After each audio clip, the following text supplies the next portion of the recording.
Hello friends, எங்கள் வீட்டில் எப்பயுமே தோசைக்கு நாங்கள் நல்லெண்ணெய் தான் யூஸ் பண்ணுவோம்.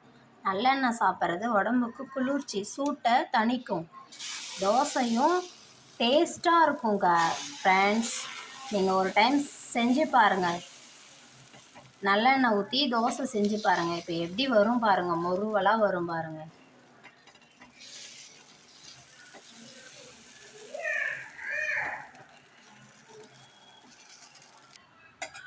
நல்லெண்ணெய் இப்படி நான் சுற்றிரும் ஊற்றி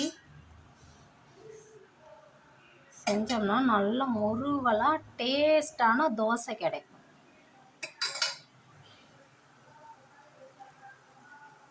இது நாங்கள் வீட்லேயே ஆடின நல்லெண்ணெய், சுத்தமான நல்லெண்ணெய். இங்கே பாருங்கள், எவ்வளோ கலராக தோசை இருக்குது பாருங்கள்.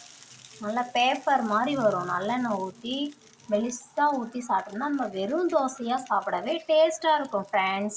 நீங்கள் செஞ்சு பாருங்கள் ஃப்ரெண்ட்ஸ்.